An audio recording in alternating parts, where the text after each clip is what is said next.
one day in the past, our goals list is today's problems list. We got to remind ourselves that it's a privilege.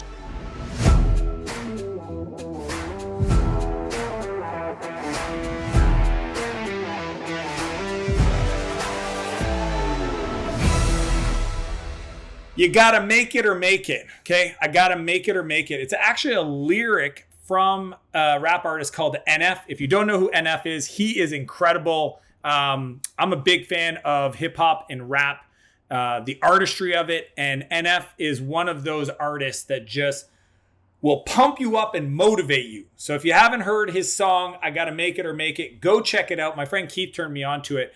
But what I wanna share with you today is the mindset behind the lyric, the mindset behind the lyrics. What does it mean to be somebody who makes it or make it? There is no second option. There is no plan B. There's burning of the boats, taking the beach, and being successful. When I look at my journey of going from, a really challenging adolescence to turning my life around, to learning how to code, having it literally save my life, to eventually starting my first software company when I was 17, making every mistake in the world, failing, not giving up, knowing in my soul, in my gut, in my being that I was meant to be, trying again, NB host, trying again, brought my brother into it. Hey, help me out.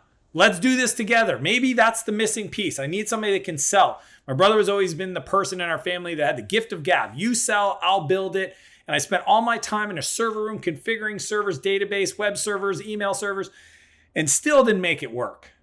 And eventually moving on, traveling, trying to learn from different experiences, just whatever it was going to take to make it. And still taking me I started at 17. It wasn't until I was 24. And a lot of failures and projects and ideas and just wanting to be an entrepreneur that finally I read the right books, I met the right mentors and coaches, and 2 years after that point, made my first $1 million. And I've gone on now to just build on that foundation. I share that because, I was reading this book called The Billionaire Secrets. I think this was called The Billion Dollar Secrets or Billionaire Secrets. And in the book, there's a story of Naraya Murthy. He's an Indian-born entrepreneur, and he is the founder of a company called Infosys. When I was building my company, Spheric Technologies, I worked with a lot of contractors and programmers from Infosys and some of the largest companies in the world, Fortune 500 companies. And I didn't know the story of Infosys. I just knew of the company because they're literally probably a Fortune 100 company in the world. They have more programmers that work at Infosys than Microsoft, Google, and Apple combined. Net worth of $3.1 billion. Naraya is one of the wealthiest men in India. And his story is so incredible in regards to I either make it or make it. Check this out. Starting a company in India back in, I think it was the late 70s, early 80s, was not an easy task. Essentially, starting a company required them to travel from their hometown to Mumbai several times over a 2-year period just to get incorporated, just to start the business, just to get the infrastructure. A lot of us take it for granted that we can just go to a bank, literally I can start a company with one phone call to my guy, Patrick, my finance team, and my lawyer, Keith, done. Probably set up tomorrow, bank accounts with, RBC. I've got a great relationship. Literally within 3 days, all set up. And articles incorporation, shareholder agreements, all that stuff, 3 days. It took them 2 years. And Naraya would go on a train for 4 hours each way to Mumbai over a 2-year period, several times just to open the business. But he didn't give up. He was determined. He was committed. They wanted to build software for American companies. That was their mission. Leverage the talent in India, have American global companies pay to build that software there. They started with 6 people. What's crazy is they didn't even have computers. They couldn't afford computers. So what they decided to do is have 5 of the team members move, physically relocate to the US to work on the computers of their customers in their office on the computers to code. That's how they got access to the hardware to write code. Didn't stop them, didn't slow them down. This was a time back in the day before there was phones. So the way that they would communicate is through the post office, 2-3 weeks at a time. And they didn't know when mail would come in. So they would have to go check every day. Did something new come? What was the update, etc. No internet, right? And then it got to the point where before the internet, the code that they would eventually develop in India, the only way to get it, because the post office was so slow, was to fax the code over. I gotta make it or make it. Nothing's gonna stop Naraya. Check it out. Fax the code over and have them manually enter it into the computers on the other side in the US. So developers in India writing code, fax it over and retype it in the computers in the US. How crazy is that? And they didn't stop. They kept pushing. And reading Naraya's story and the character of who he is and the determination, and just seeing what's required to create that kind of economic windfall. $1 billion. Most people don't understand what a billion means. A billion is completely different than a million. It's completely different than 100 million. A billion is on another level.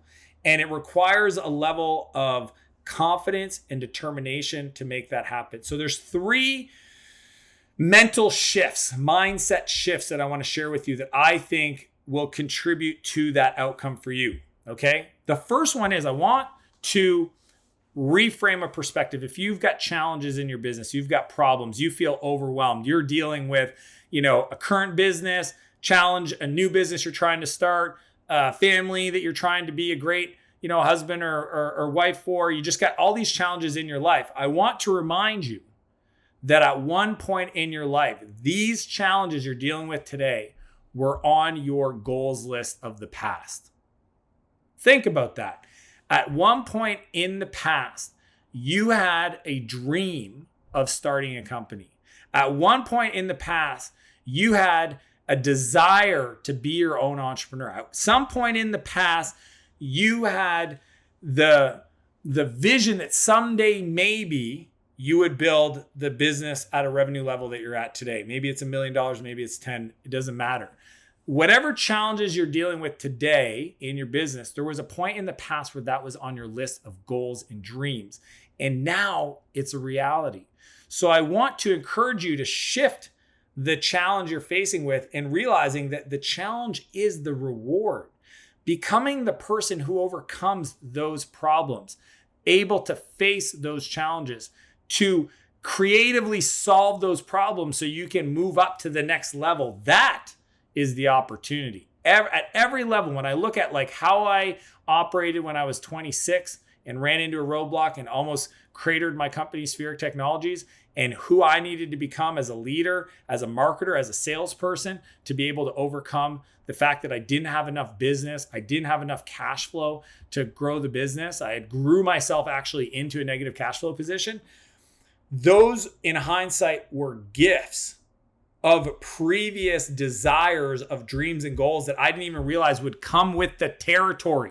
If I wanted to achieve that level, it would require that level of struggle. So that's number 1. Number 2 is the reframe the belief that you have to do something. I have to build my company. I have to, figure out this marketing challenge. I have to do these sales calls. A lot of people talk all day long. The language is I have to. I want to encourage you to change it to I get to. The privilege of getting to get on a call with a potential prospect or buyer to get them signed up for your product, to buy your product. That is a privilege. You don't have to do anything. You get to. And if you were in a place where you couldn't, you would feel bad for ever taking for granted the chance that you get today to do that hard thing. I know, like, sometimes when I'm running, I'm like, man, I can't believe I've got to run today. I can't believe I'm training for an Ironman. I can't believe I've got to do a 15 kilometer, 20 kilometer run. And then I realized there are moments in my life when I've been injured and I couldn't run. I couldn't move. And I would have given anything to be able to work out, anything to move my body, right? And it's in those moments I realize I get to do that thing. I don't have to. I choose to. It is a privilege. That's a big mindset shift I want you to start thinking about. I don't have to, I get to. Third thing, people often say when we're trying to accomplish something meaningful, grow our business, hire people, train those people, onboard new customers, work on designing a new product or building a marketing campaign. And it's a lot of work. Sometimes you'll see yourself saying, I need to be away from the family right now, or I need to be heads down. I can't say yes to those party requests, or, my best friend's birthday, like whatever it is. There's sacrifice involved in being in business. And I get where that comes from. I get that the language that we are told is we have to sacrifice, but I want to encourage you to shift that to, I get to invest in. To me, there is no sacrifice, right? When I have, people in my life say you work too much, it's like you're always on your phone. You're not present. I get that. And I used to think, well, I'm sacrificing today for tomorrow. And I've reshifted that because to me, it's an investment. I get to invest in me. I get to invest in my business so that I can get a return into the future, because tomorrow's not guaranteed. Today, I can just ask myself, did I leave it out all on the field of play? Did I give it 110%? So there is no sacrifice. It is an investment. And that to me is a huge mindset shift that when you make will unlock another gear for you. So those are the three big things inspired by the lyric from NF, I gotta make it or make it, okay? Through the lens of Naraya Murthy at Infosys, $3.1 billion business out of India back in the late 70s when nobody could have easily done what he did because he adopted that mindset shift that, one day in the past, our goals list is today's problems list. We got to remind ourselves that it's a privilege that you don't get to, or you don't have to, you get to, and that you don't sacrifice, you invest. And I want you to swap that around. That is how you build a mindset of determination, resilience, and mental toughness. That is how you become the person who can deal with the level of challenges to move on to the next one. If you like anything I shared and you want to go deeper on this, I've got a training called Future Living. It's how I act today, living 6 months into the future. It's a visual framework with very specific tasks and processes. Click the link below in the comments. I'll link that up for you if you want a copy of that. But as a request, if you would do me the honor, I want to hear from everybody below in the comments. Let me know what's been the most important thing that you needed to hear today from your perspective. What is it that's resonated the most with the stories or some of the sayings or whatever you heard today that you needed to hear the most? I want to hear from you below in the comments. And with that, obviously, I want to thank you for being here, for participating, for being a follower and a fan. Incredibly grateful for your time. And I hope this message really resonates with you in your life. Had it on my heart to share, had to get it out. And that's what I got for you today. Hope you have an amazing day. We'll talk soon. Peace. Later, everybody.